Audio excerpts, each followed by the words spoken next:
Salut les amis, j'espère que tout le monde va bien. On se retrouve pour une nouvelle vidéo. On démarre avec les deux unes des quotidiens pro catalans. Le quotidien Sport qui titre sur le Real, bon, qui joue cet après-midi à 14 h face à Osasuna. En ce qui concerne le Barça, c'est juste ici.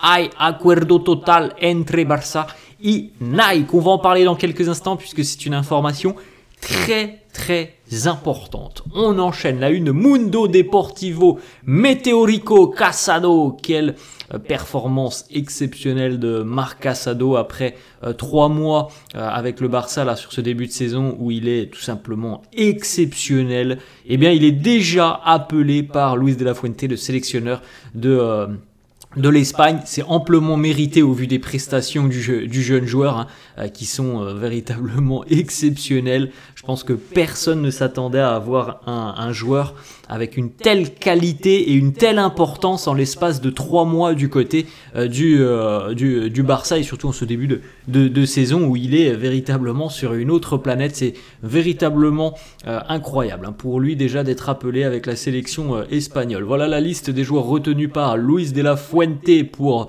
la Ligue des Nations pour les 2 prochains matchs de la sélection espagnole. Pedri, Dani Olmo, Casado et Lamine Yamal sont appelés avec la sélection. Pas d'Inigo Martinez par exemple, pas de Gavi ou pas de Fermin. Une petite déclaration de Luis de la Fuente qui évoque la Masia. Il nous dit: nous ne nous intéressons pas au club du joueur, nous valorisons uniquement son niveau. Barcelone fait un excellent travail et il s'agit de donner des opportunités aux jeunes talents et c'est bon pour le football espagnol. L'Espagne peut s'appuyer évidemment, même s'il le dit pas ouvertement, mais sur la Masia qui est le meilleur centre de formation en Espagne. Il n'y a pas de doute là-dessus. Il y a toujours eu une relation particulière entre la Masia, le Barça aussi, et évidemment, et la sélection espagnole. C'est un grand pourvoyeur de très bons joueurs, le centre de formation du Barça. Luis de la Fuente sur justement la première convocation de Marc Casado, il nous dit: tout cela est dû à sa confiance, sa détermination et son niveau. Il y a de très bons joueurs qui ont besoin d'opportunités pour briller. S'ils ne l'avaient pas fait jouer dans leur club, nous n'aurions pas autant apprécié ses capacités. Et oui, encore une fois, il faut saluer aussi le travail du Barça qui a permis encore une fois à un jeune joueur de s'exprimer, de se montrer au plus haut niveau. Et regardez la récompense, quelques mois après, eh bien, il est déjà en sélection nationale. Petite information, donc Pau Cubarsí, on l'a pas dit mais il n'a pas été appelé, Pau Cubarsí. Le sélectionneur Luis de la Fuente a appelé Pau Cubarsí pour lui demander s'il se sentait bien, s'il était disponible pour rejoindre la sélection.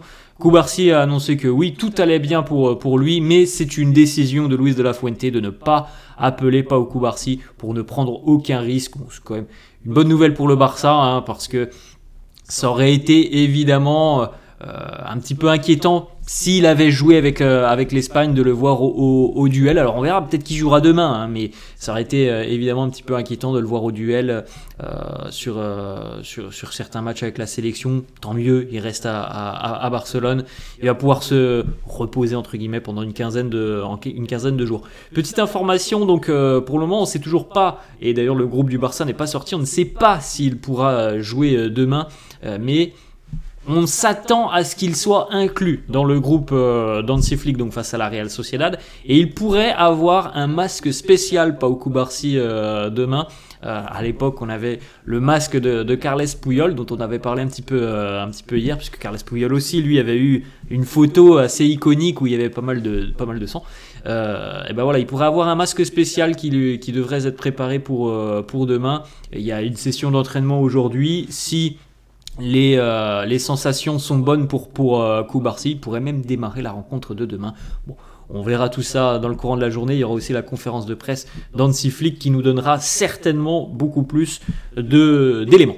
On continue avec une petite information du quotidien Sport. Jules Koundé est une option envisagée pour remplacer Cubarsí si évidemment Cubarsí ne peut pas tenir sa place face à la Real Sociedad. On verra. Il y a aussi le jeune Sergi Dominguez.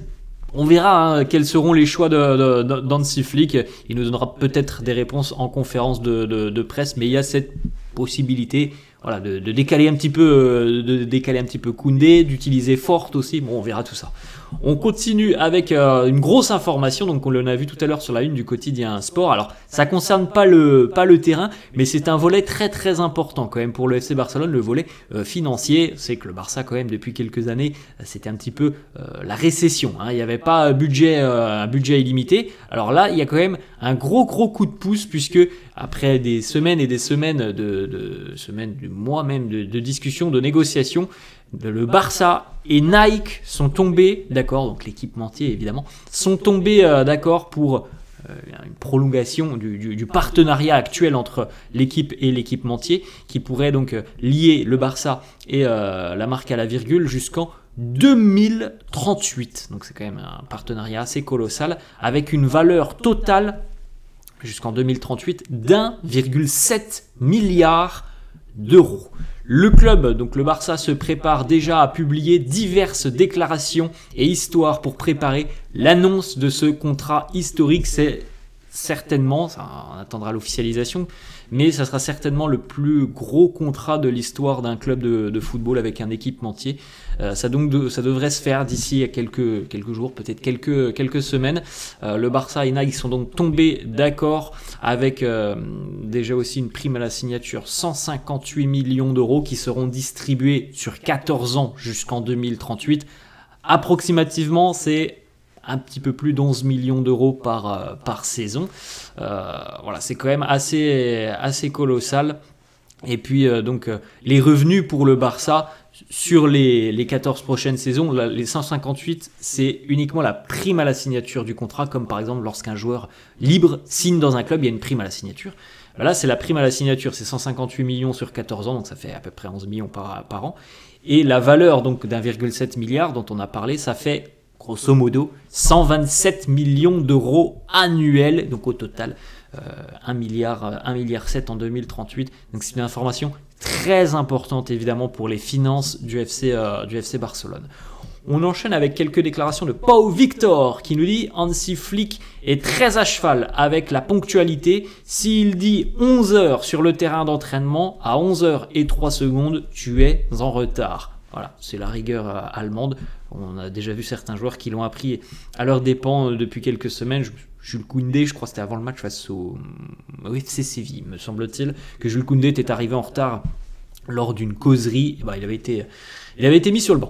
Autre déclat de Pau Victor qui nous dit Hansi nous a donné une pré-saison vraiment très difficile, alors qu'avec Xavi, c'était plus l'aspect tactique. Avec Hansi, il y a un petit peu de tout. Un petit comparatif entre les deux entraîneurs, l'ancien entraîneur et le nouvel entraîneur du Barça.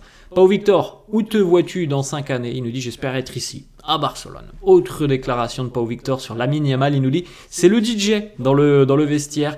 Il y a des jours où ça se termine avec beaucoup de bruit. On écoute des musiques à 9h du matin au réveil. Tu ne te sens pas très bien, tu viens de te réveiller, mais au final ça fait du bien. On a quelques déclarations justement sur Lamine Yamal, Xavi notamment, et le papa. Ensuite on regardera les déclarations du papa de Lamine. Xavi qui nous dit selon moi Lamine c'est le meilleur de sa génération, il sera probablement le meilleur du monde dans les 10 ou 15 prochaines années. Autre déclaration de Xavi qui nous dit Lamine c'est un joueur extraordinaire, doté d'un grand talent individuel. Il comprend parfaitement le jeu, choisit toujours la meilleure option et sait où se positionner sur le terrain. C'est un jeune homme calme, facile à vivre et joyeux, qui aime beaucoup le football et qui est très apprécié dans le vestiaire. Il est très humble compte tenu de ce qu'il peut devenir, son potentiel est énorme. Il joue toujours avec le sourire. Les déclarations du papa de Lamine Yamal qui nous dit « Dès le début, j'ai réalisé qu'il était spécial et pas comme les autres. Il y avait un ballon dans sa poussette et il a appris à taper dans le ballon en même temps qu'il apprenait à marcher.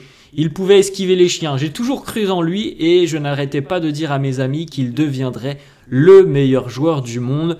Il le deviendra certainement, en tout cas, il est déjà devenu à 17 ans l'un des meilleurs au monde. » On a une autre déclat, il nous dit aussi son papa « Je n'ai pas été surpris qu'il soit nominé pour le Ballon d'Or car on a vu que 20% de ce qu'il pouvait faire. » Et c'est ce que l'on peut se dire. Alors on voit déjà des choses exceptionnelles chez Lamine Yamal, mais voilà, c'est bien de rappeler des fois qu'il n'a que 17 ans et qu'évidemment ce n'est pas un joueur fini, Lamine Yamal, qu'il a encore certainement beaucoup de choses à débloquer chez lui, de nouvelles qualités sur le terrain. Donc voilà, c'est assez fou de se dire qu'il est déjà aussi bon à 17 ans et qu'il a certainement encore une marge de progression. Autre déclat, il nous dit pour moi, et ça c'est intéressant puisqu'il parle surtout du positionnement de son fils, il nous dit pour moi Lamine c'est un 10, ce n'est pas un ailier. Il a l'habilité et la mentalité pour jouer derrière l'attaquant comme Zinedine Zidane. Il est vrai qu'au vu des qualités techniques de Lamine Yamal, de sa vision du jeu, on peut évidemment penser aussi que cette position de 10 pourrait être quelque chose d'intéressant aussi pour lui. On enchaîne avec la liste des points remportés par Lamine Yamal pour le trophée Copa. Il n'y a pas eu de discussion, il n'y a pas eu de débat. Lamine, c'est 113 points. Arda Güler en deuxième position, c'est 26 points. On rappelle que ce sont les anciens ballons d'or qui ont voté. Vous avez justement une petite liste à côté de moi. Alors, il n'y a pas tous les ballons d'or. Par exemple, j'ai regardé si on a, par exemple, on a Léo Messi. J'ai regardé si on avait du Cristiano Ronaldo. Il n'apparaît pas dans la liste. Mais voilà, on a beaucoup de ballons d'or présents et vous avez tous les votes. Et tous ont mis Lamine Yamal en numéro 1, sauf Ronaldo R9. Bon, il a été un petit peu patriote puisqu'il a mis Savinho en numéro 1. On poursuit avec une petite information sur la Masia. Encore beaucoup de jeunes sont appelés avec les équipes de jeunes de la sélection espagnole, les U21, les U19. On a beaucoup de jeunes qui sont appelés. Paul Prim, Hector Fort, Andrés Cuenca, Guillem Fernandez, voilà, sont tous appelés avec les U19. On termine pas encore. Petite information du côté des Pays-Bas, Frenkie de Jong lui aussi est appelé, voilà, tout juste revenu, bon ça fait quelques semaines qu'il est revenu de blessure, mais voilà, il est appelé avec la sélection néerlandaise, donc il aura certainement un petit peu de rythme avec les Oranges. Et on termine avec une petite photo, c'est un joueur qui est ciblé par le Barça, au poste de gardien de but, le jeune gardien Lucas Chevalier, jeune gardien du LOSC, que l'on a pu voir notamment en Ligue des Champions cette saison, et qui vient tout juste aussi d'être convoqué pour la première fois avec l'équipe de France. On sait que le Barça suit attentivement sa situation du côté de Lille. Et bien, il y a quelques années en arrière, lorsqu'il était tout gamin, il portait déjà un maillot du Barça. C'est peut-être un signe prémonitoire d'une arrivée éventuelle du côté de la Catalogne l'année prochaine. Voilà les amis, la fin de cette vidéo, j'espère que ça vous a plu. Merci à tous ceux qui s'abonnent, merci à tous ceux qui lâchent des pouces bleus. Je vous souhaite une très bonne journée et je vous dis à la prochaine. Ciao!